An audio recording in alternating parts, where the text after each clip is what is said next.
et où s'est posé de grandes incertitudes, c'est-à-dire, tout d'abord, il y a le fameux principe dit d'incertitude formulé par Heisenberg, qu'on ne peut pas connaître à la fois la position et la vitesse d'une particule, et puis il y a même une incertitude sur la nature de la particule, dont dans certains cas se comporte comme une onde, et dans d'autres cas comme un corpuscule, c'est-à-dire deux notions absolument contradictoires. Eh bien,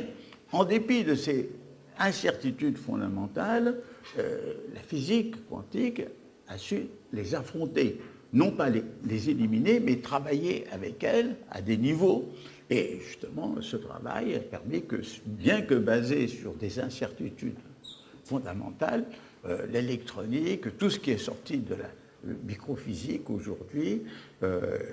donne un certain nombre de certitudes, du moins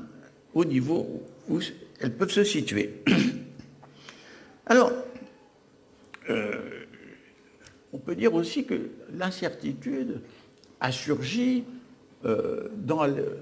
l'histoire de la vie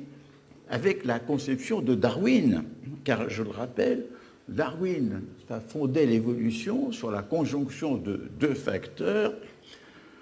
Le premier, ce sont des variations dites au hasard, et la seconde, c'est un facteur plutôt de nécessité, qui est ce qu'il appelle la sélection naturelle, c'est-à-dire l'organisme qui n'est pas suffisamment adapté est éliminé. Donc le devenir est apparu comme une combinaison de hasard et de nécessité, à quoi se sont ajoutées les notions de mutation qui essayent de comprendre comment, sur le plan génétique, aussi,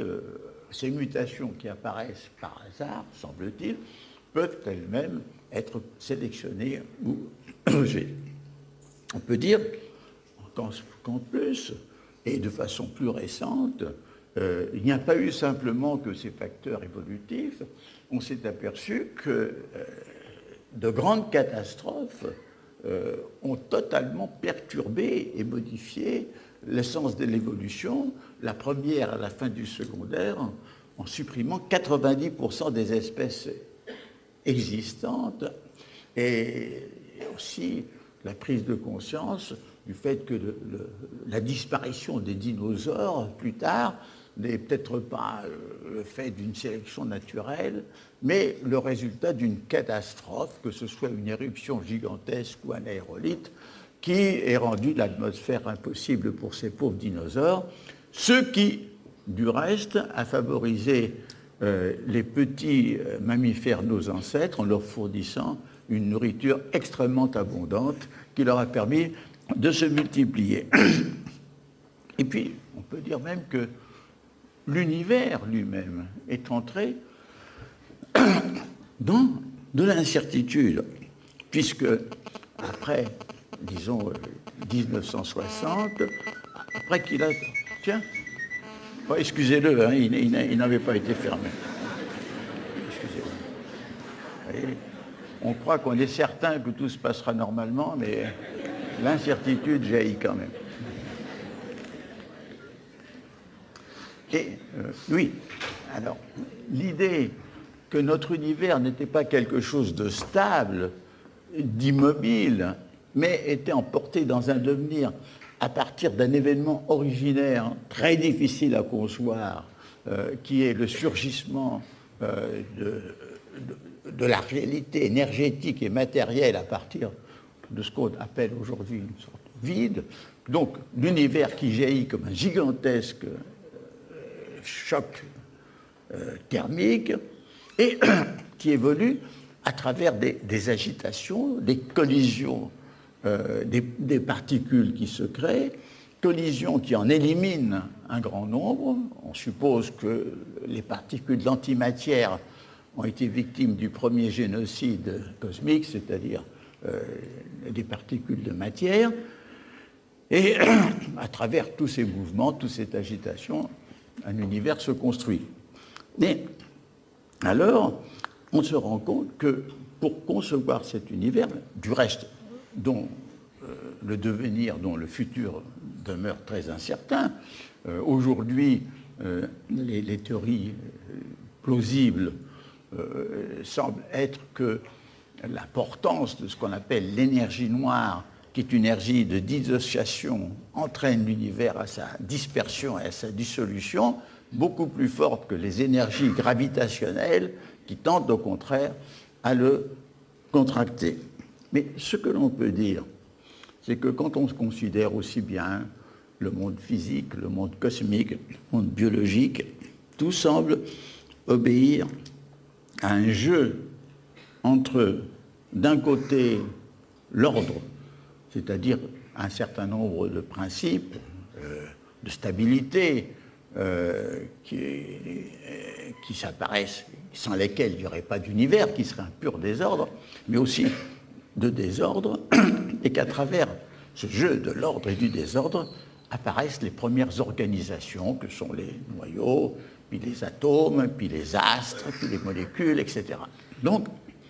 on se rend compte qu'aujourd'hui, on ne peut pas éliminer le désordre, que celui apparaisse comme agitation, collision, rupture, accident, du facteur contraire. Et nous nous rendons compte que, effectivement, dans cet univers-là, c'est fini de la prédiction certaine assurée. Même la récente théorie du chaos physique nous dit que des systèmes qui semblent apparemment totalement déterminés, comme par exemple la rotation de la Terre autour d'elle-même et autour du Soleil, qui est mesurable, qu'on peut prédire plusieurs années, voire siècles à l'avance, eh bien, c'est parce que nous disposons d'un temps très court, mais qu'en réalité, il y a des millions d'années, la Terre tournait à une autre vélocité autour d'elle-même et autour du Soleil, et dans des millions d'années, elle tournera à une autre vitesse, c'est-à-dire que de toute façon, bien qu'au départ, il y a un déterminisme, à partir des conditions initiales et du jeu des différents éléments, comme pour le système solaire, les interférences, les interactions entre planètes,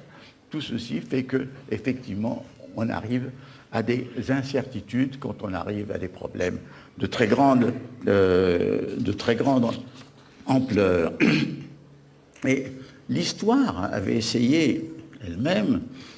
de considérer, enfin notamment à travers l'école des annales et puis auparavant les conceptions déterministes de l'histoire, d'éliminer les événements, les règnes, les facteurs individuels comme de pure écume, pour ne voir que des déterminismes sociaux, économiques, démographiques, comme les facteurs fondamentaux. Or, là encore, aujourd'hui, on doit se rendre compte que l'événement, l'accident, le désordre interviennent dans l'histoire et que même, on peut dire que l'histoire elle-même, l'histoire, c'est-à-dire l'apparition des sociétés historiques, elle-même est un événement qui était imprévisible avant qu'en 7 points du globe surgissent des sociétés historiques, déjà du même type que les nôtres, avec agriculture, avec ville, avec État, avec religion, avec armée, etc. Parce qu'auparavant, sur la planète Terre, il n'y avait que des sociétés archaïques, c'est-à-dire de quelques centaines de membres chacune, des sociétés sans agriculture, sans État, des sociétés de chasseurs-collecteurs, et ces sociétés, du reste, tout à fait viables. Il a fallu qu'au Moyen-Orient, dans le bassin de l'Indus, en Chine, et puis au Mexique, et puis au Pérou,